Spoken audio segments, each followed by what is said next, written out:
My name is Mark. I was born in England, Yorkshire to be precise. As I left school in the middle of the 80s, at the age of 16, I joined the British Army. The army at the time was the British Army of the Rhine, as it was called. We were here to stop the Russians from marching in. After training, I was posted to Germany. Coming here was a culture shock. I thought that Germany actually was high mountains, wooden huts and girls with blonde hair. I thought, because of all the grey buildings, I thought we'd actually stopped in London, because I didn't really know London at the time either. It was just boring, the same as at home. We came to the town that I was based in, a little town in North Rhine-Westphalia. I couldn't speak a lot of German. We had been taught a few words. Ein Bier, zwei Bier, drei Bier. Möchten Sie tanzen?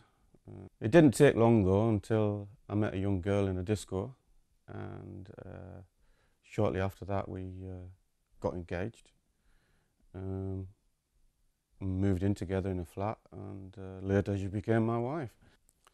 The problem with English people, they always still have this thinking that all Germans are Nazis. I must admit I was no better. We were taught in school that the Germans started 2 world wars and we came and then kicked their ass, which isn't quite right historically. As I then met my now wife, I started to realise after meeting a few Germans that they weren't as bad as they actually reckoned. And I got interested in the language, because I hated to go downtown and not understand what people were asking me, or not being able to understand things in the shop, or not even read the signs. But because of this, I started having problems with a lot of my comrades in the army. My roommates, they didn't like it that I lived out with a German girl.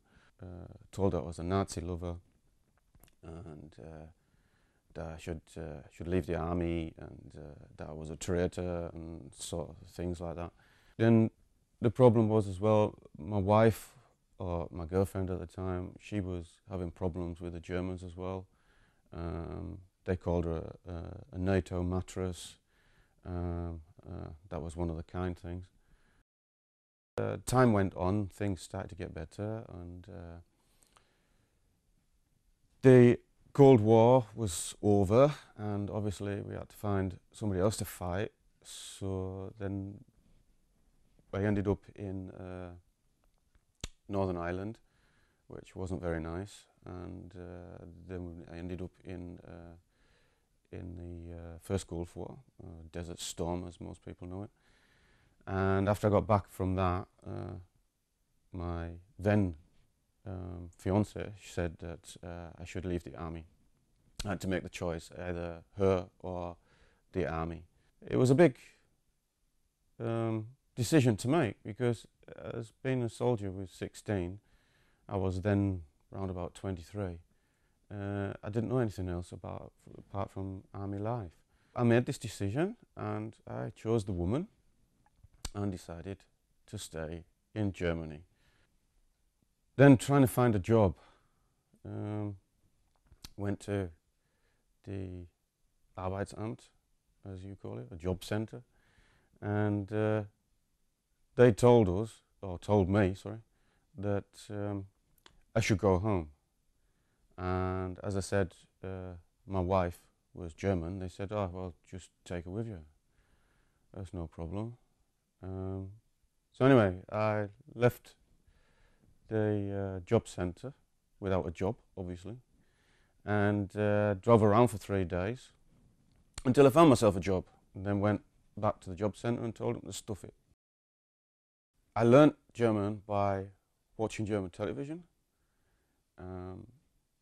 listening to German radio, and basically hanging around with Germans all the time, asking, what does that mean, what does this mean? most Germans at the time could speak moderate English, which was obviously a good thing. Then I was in the first firm working. They had a foreman who spoke to everybody the same, as 90% of the people that worked there were foreigners. And the problem was he spoke to you in what we call pidgin English, as the Germans call broken English, which wasn't very good at all. And I kept telling him that he should speak to me normal, because I wanted to learn. But he never did. I left that firm after a while and moved into a different one, working as a security officer. That was where a lot of problems started with colleagues. I was working with just Germans. I was the only foreigner at the time, and was for many years. One of them actually told me that if everything kicked off again like in 1939, that he would be going with everything and would do everything, and I couldn't do anything against it. So that was the sorts of things I had to put up with. But there are good sides. I've got several good German friends. I'm in the Schützenverein, and used to be in a Dartverein with Germans, and actually it's the army that I don't have any contact to anymore. I'd like to stay here. The only reason that I would really go back would be if I split up with my wife. But there again, I mean, I've still got my son here. So it would be a very difficult thing, really. I've been in Germany that long now. I mean, the people that do know me actually say I'm more German than most Germans are. No, I intend to stay here.